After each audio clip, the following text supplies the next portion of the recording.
আসসালামু আলাইকুম ওয়া রাহমাতুল্লাহি ওয়া বারাকাতুহু নাহমাদুহু ওয়া নুসাল্লি আলা রাসূলিহিল কারীম আম্মা বা'দ। বছর ঘুরে আবার এলো মাহে রমাদানুল মুবারক। সবাইকে রমাদানুল মুবারকের শুভেচ্ছা জানাচ্ছি। আজকে কথা বলবো রমজানের কি ফজিলত। ইসলামের 5টি রোকনের মধ্যে 5টি পিলারের মধ্যে একটি পিলার, একটি রোকন হলো সাওম, সিয়াম। রমাদান আল্লাহর খুশির জন্য আমরা এই সিয়াম পালন করে থাকি। সারাদিন না খেয়ে এবং অশ্লীল কাজ থেকে বিরত থেকে আল্লাহর খুশির জন্য আমরা রমাদানের সিয়ামটা পালন করে থাকি।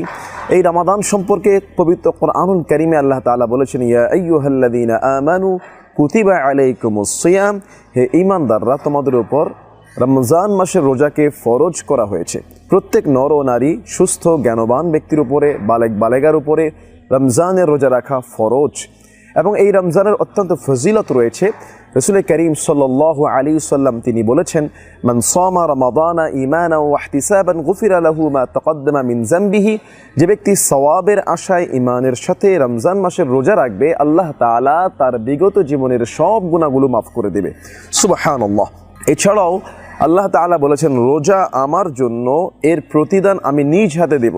কিয়ামতের ময়দানে রোজাদার ব্যক্তির জন্য সুপারিশ করবে আল্লাহ। সারাদিন সে না খেয়েছিল, পাপ কাজ থেকে বিরত ছিল, তাকে তুমি আল্লাহ মাফ করে দাও। কোরআন বলবে রমজান মাসে রাতের বেলা সে আমাকে তেলাওয়াত করেছে, আমাকে নিয়েছিল, আল্লাহ তুমি তাকে মাফ করে দাও। এইভাবে রোজা এবং কোরআন তার জন্য সুপারিশ করবে, দিনের রোজার জন্য তার জন্য সুপারিশ করবে। রোজাদার ব্যক্তির মুখের দুর্গন্ধ আল্লাহ তাআলার কাছে এত প্রিয়, রাসূল সাল্লাল্লাহু আলাইহি ওয়াসাল্লাম বলছেন, যার হাতে আমার প্রাণ, সেই সত্তার কসম, রোজা রাখার কারণে রোজাদার ব্যক্তির মুখের মধ্যে যে দুর্গন্ধ সৃষ্টি হয়, এই দুর্গন্ধটা আল্লাহ তাআলার কাছে মেশকের চাইতে অধিক সুঘ্রাণযুক্ত, পছন্দনীয়। সুবহানাল্লাহ। এজন্য রমজান মাসের রোজাগুলো আমরা আদায় করব। রমজান শব্দটি রমজ থেকে এসেছে, জ্বালিয়ে পুড়িয়ে দেওয়া অর্থ। সুতরাং রমজান মাসে যে ব্যক্তি রোজা রাখবে, তার গুনাহকে জ্বালিয়ে পুড়িয়ে সারখার করে দেওয়া হবে। একজন রোজাদার যখন আল্লাহর খুশির জন্য রোজা রাখবে, জাহান্নাম থেকে 70 বছরের দূরত্ব তার হয়ে যাবে।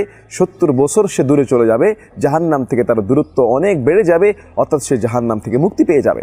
এবং রমজানের প্রতি রাতে ওয়ালিল্লাহি উতাকাউ মিনান নারি ওয়া যালিকা কুল্লা লাইলা, রমজান মাসের প্রত্যেক রাতে অসংখ্য অগণিত পাপী বান্দাকে, জাহান্নামীদেরকে আল্লাহ তাআলা মাফ করে দেয়। এজন্য আসুন আমরা রমজানের সিয়াম সাধনা আল্লাহর খুশির জন্য আমরা সবাই আদায় করার চেষ্টা করব। আল্লাহ সুবহানাহু ওয়া তাআলা আমাদের সবাইকে যেন এর উত্তম জাযায়ে খায়ের দান করে এবং রমজানের উসিলায় আমাদের সবাইকে যেন আল্লাহ মাফ করে দেয়। আমিন। ওয়া আখিরু দাওয়ানা আলহামদুলিল্লাহি রাব্বিল আলামিন। আসসালামু আলাইকুম ওয়া রাহমাতুল্লাহি ওয়া বারাকাতুহু।